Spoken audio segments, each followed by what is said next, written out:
महाभारत का युद्ध हुए यूं तो बरसों बीत चुके हैं, लेकिन आज भी लोगों में इसके प्रति जिज्ञासा है। इसके बारे में कई तथ्य ऐसे हैं जिन्हें बहुत कम लोग जानते हैं। महाभारत में वैसे तो सैकड़ों श्राप और वरदान मिल जाएंगे, लेकिन इनमें से 5 श्राप ऐसे हैं जिनका प्रभाव आज कलयुग में भी देखने को मिलता है। बात करते हैं पहले श्राप की। महाभारत के इतिहास के अनुसार अश्वत्थामा ने धोखे से पांडव पुत्रों को मार दिया था। इसके बाद श्री कृष्ण ने अश्वत्थामा का पीछा किया, महर्षि वेदव्यास के आश्रम तक जा पहुँचे। युद्ध के चलते अश्वत्थामा और कुंती पुत्र अर्जुन दोनों ने अपने कमान से ब्रह्मास्त्र छोड़ दिया। यह देख महर्षि वेदव्यास ने दोनों को अपने ब्रह्मास्त्र वापस लेने को कहा। आज्ञा मानते हुए अर्जुन ने अपना ब्रह्मास्त्र वापस ले लिया, मगर अश्वत्थामा को ब्रह्मास्त्र वापस लेने की विद्या नहीं आती थी। अश्वत्थामा ने अपना ब्रह्मास्त्र अर्जुन के पुत्र अभिमन्यु की पत्नी उत्तरा की ओर मोड़ दिया। श्री कृष्ण को अश्वत्थामा की इस गलती पर क्रोध आया और अश्वत्थामा को श्राप देते हुए कहा कि तुम 3000 साल तक पृथ्वी लोक पर भटकते रहोगे। तुम्हारे शरीर से लहू और पीप की गंध निकलती रहेगी।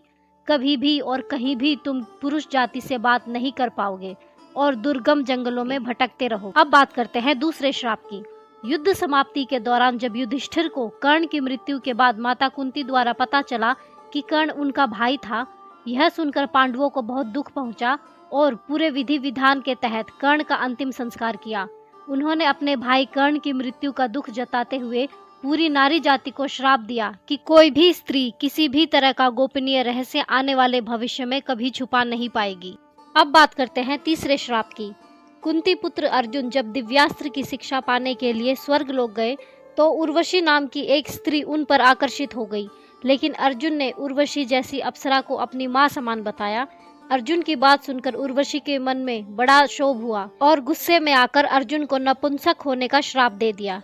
अब बात करते हैं चौथे श्राप की। महाभारत के इतिहास अनुसार जब राजा ने ऋषि मार्कंडेय को सूली पर चढ़ाने को कहा, लेकिन लंबे समय तक सूली पर लटकने के बावजूद उनकी मृत्यु नहीं हुई, तब राजा को अपनी भूल का एहसास हुआ। तो राजा ने महर्षि मार्कंडेय से अपनी भूल की क्षमा मांगी। जब ऋषि मार्कंडेय ने यमराज से पूछा कि आखिर बेवजह उन्हें झूठे आरोप में सजा क्यों मिली, यमराज ने ऋषि मार्कंडेय को ज्ञात दिलाया कि अपने 12 वर्ष की आयु में एक छोटे कीड़े की पूंछ में सीक चुभाई थी, इसलिए उसको ये कष्ट झेलना पड़ा। जब ऋषि ने यमराज का उत्तर देते हुए बताया कि 12 वर्ष की आयु में ये ज्ञात नहीं होता क्या धर्म होता है क्या अधर्म, और मुझे छोटे से अपराध के लिए इतनी बड़ी सजा क्यों, तब ऋषि ने यमराज को श्राप देते हुए कहा कि तुम एक शूद्र योनि में एक दासी की कोख से जन्म लोगे। इस श्राप के कारण यमराज को विदुर के रूप में जन्म लेना पड़ा। अब बात करते हैं 5वें और आखिरी श्राप की। जब अंत में पांडव स्वर्ग लोक की ओर बढ़ रहे थे तो उससे पहले पांडवों ने सारा राज्य अभिमन्यु के बेटे परीक्षित को सौंप दिया था। उनके राज में सभी प्रजा बहुत सुखी थी, मगर एक दिन राजा परीक्षित वन में आखेट खेलने गए और वहां उन्हें शमीक ऋषि दिखाई दिए।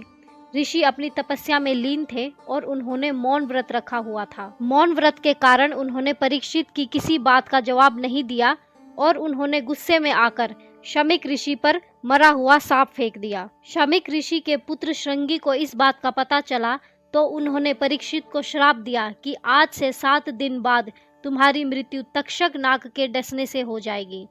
इसके पश्चात राजा परीक्षित की मृत्यु के बाद कलयुग की शुरुआत हो गई थी।